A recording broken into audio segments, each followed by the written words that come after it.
మీనా పూలు తీసుకొని వెళ్ళి లోపల పెట్టగానే ప్రభావతి ఏంటి నీ పూలు లోపల పెడుతున్నావు అని అడగగానే మీనా వాడిపోతాయని ఫ్రిడ్జ్లో పెట్టాను అత్తయ్య అనగానే నీ వల్ల ఈ ఇల్లే వాడిపోయింది అని అంటుంది మీనాని. ఇక మీనా పూల సంచి తీసుకొని బయటకు వెళ్ళిపోతూ ఉండగా ఎక్కడికి వెళ్తున్నావు అని అడిగితే 2-3 ఆర్డర్లు ఉన్నాయి అవి ఇవ్వడానికి వెళ్తున్నా అని చెప్పి మీనా వెళ్ళిపోతుంది.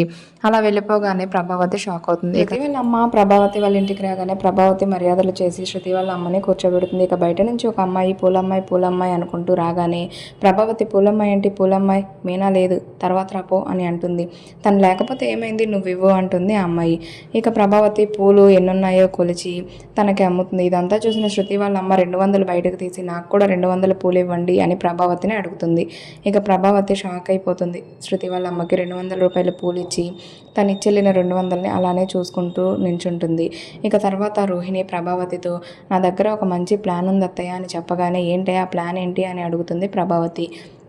ఇక అప్పుడు రోహిణి కార్పొరేట్ వాళ్ళకి ఎలాగో చెప్పి ఉండరు కాబట్టి వాళ్ళకి మనం ఫోన్ చేసి చెప్తే వాళ్ళే వచ్చి తీసుకొని షాప్ను వెళ్ళిపోతారు అని అనగానే ప్రభావతి చాలా హ్యాపీగా ఫీల్ అయ్యి మీనా ఇక షాప్ సంగతి నువ్వు మర్చిపో అని నవ్వుకుంటూ ఉంటుంది.